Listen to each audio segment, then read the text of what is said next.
আজকের অঙ্ক ক্লাসে দেখো মুখে মুখে গুণ করে লেখো দিয়েছি।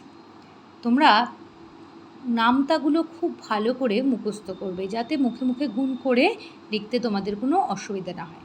দেখো দিয়েছি 2 গুণ 19, 19 দুগুণে 38, 2 গুণ 17, 17 দুগুণে তাহলে কত 34, 4 গুণ 12, 4 12 48, 4 গুণ 20 কত হবে 4 20 80, 5 গুণ 11 55, 5 গুণ 15 75, 3 গুণ 12 36, 3 গুণ 15 45।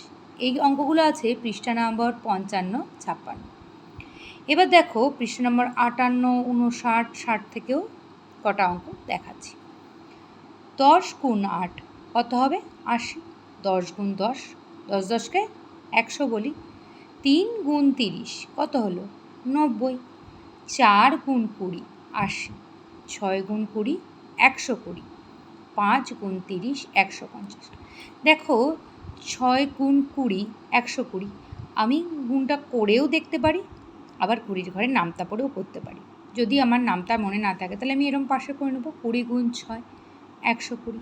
আবার 5 গুণ 30 আমি কি করলাম 30কে 5 দিয়ে গুণ করে 5 0 0 3 5 15 150।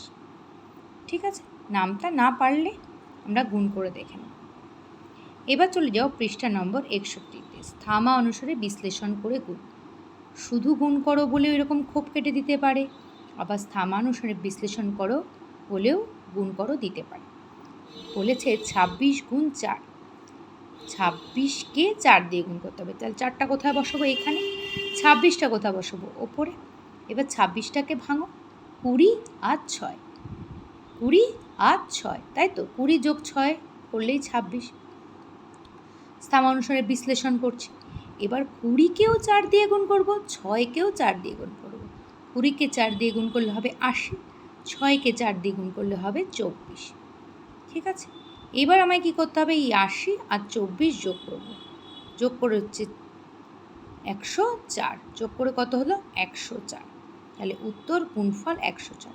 ঠিক হলো কিনা দেখার জন্য আমি কি করেছি 26 গুণ 4 করেছি, 4 6 24 4, হাতে রইল 2, 4 দুগুণে 8 আর 2 10, 104। তাহলে মিলিয়ে গেল।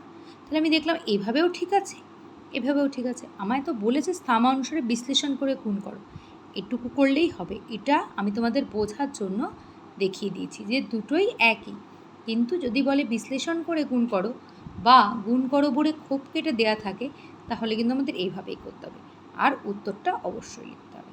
ঠিক আছে, বোঝা গেছে? আজকের ক্লাসটা এই পর্যন্তই।